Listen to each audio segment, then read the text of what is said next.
Back-to-back games for the Raptors and back-to-back losses. However, very different ball games. We talked about it yesterday, that the Clippers game, you were right down to the wire and you lost a close one, which has been the story of this season for the Toronto Raptors. And the second night of a back-to-back, it looked like it was going to be the same. At halftime, the Raptors led by 2. You're feeling pretty good about things. In the second half, they fall apart. They full-on fall apart, lose the second half by 22 points, and fall by 20 to the Los Angeles Lakers, 123-103, and the Raptors now fall to 2-9 on the season. An NBA worst record in basketball, 2-9.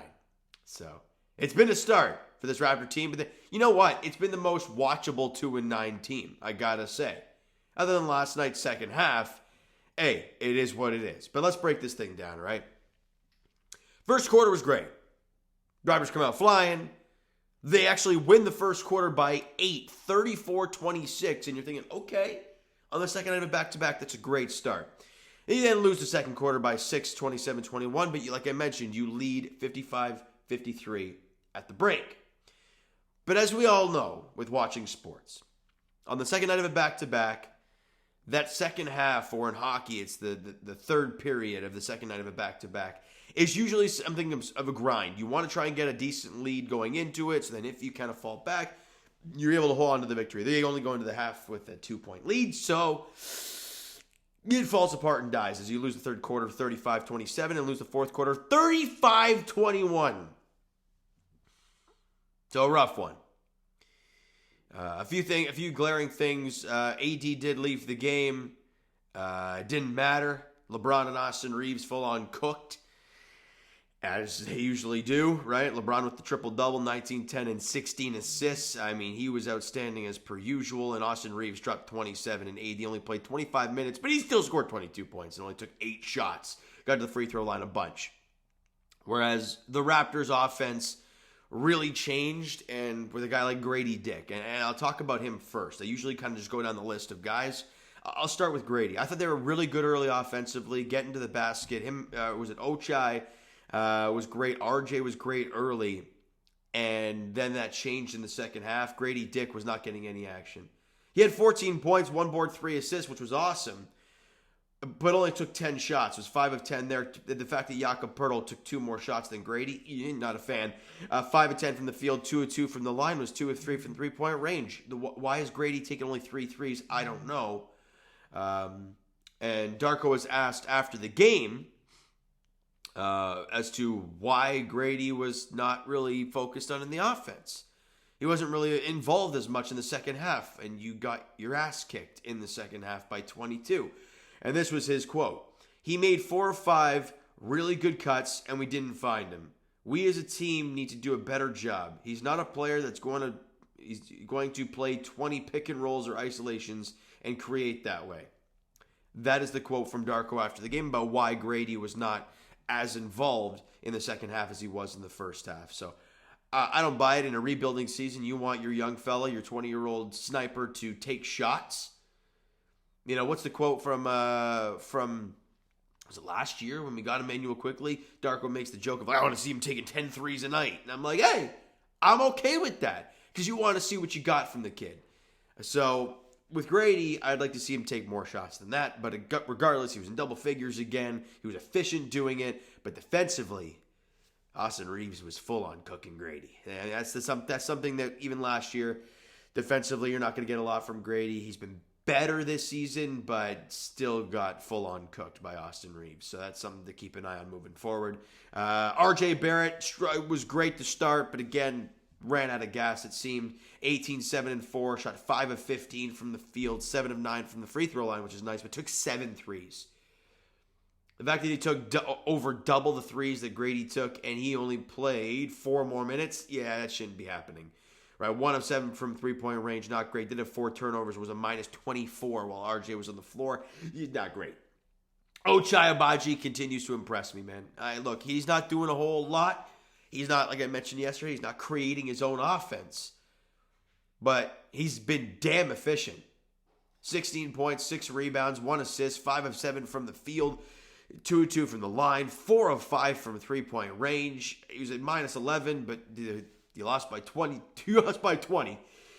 He continues to impress me. He really, really does. What's he averaging now on the season? He's averaging 14 a game, shooting almost 50% from three. Now, that's going to come down, obviously, but shooting of over 70%. I mean, he's been outstanding. So, great stuff from Ochai.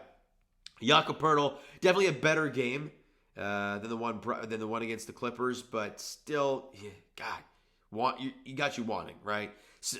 14 and 10, had the double-double, 4 assists, 7 and 12 from the field, one steal in the ball game. Only was a -4 in the 31 minutes, but did foul trouble. He had 4 fouls in the game. So, again, Jakob is one of those guys, man, where it's just like you want more all the time just because of what he does on offense. And you're like, God, I want him to see him do more, but he's never going to.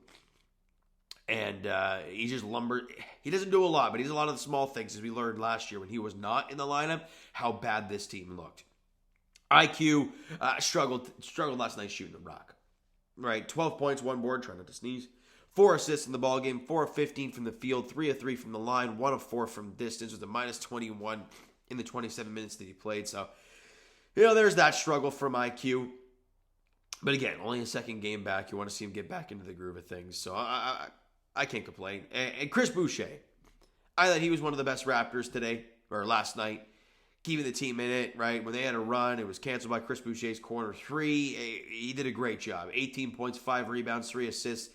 Was very efficient, 6 of 9 from the field, 4 of 5 from the line. And as we talked about yesterday, he's not a guy that's going to go like 1 of 4 from 3 during the game. No. If he's feeling it, he'll knock down at least 2. And he was 2 of 4 from distance there last night. Had a steal in the ball game. Was a -7 though. And you didn't get anything from anybody else. Your next best scorer was Bruno Fernando with 4 points. And it seems like with IQ coming back, Jamal Shed and Jonathan Mogbo, the minutes are dropped off significantly. Jamal only played 9 minutes. Mogbo only played 8. And they're just going to get significant G League time. It's what we all expected going into the year. And then with the injuries happening, they really, really fell out like that. Or they really got the opportunity to play more. But now with IQ coming back, and I'm assuming, guys like Bruce Brown and Kelly Olynyk and obviously Scotty Barnes at some point here will be getting back. So those guys will be getting G League stints at some point here. Sorry, guys. But on to the next one for the Raptors. Like, let's be honest. We just want to get this thing over with the Raptors' worst record in the NBA at 2-9. We just want to get these games over with. We're 11 and a lot more to go. But the first NBA Cup game goes on Tuesday for the Toronto Raptors in Milwaukee against the Bucks at 8 p.m. Tip-off there in Wisconsin. And the Bucks have been pretty freaking awful to start the year. They're 2-8.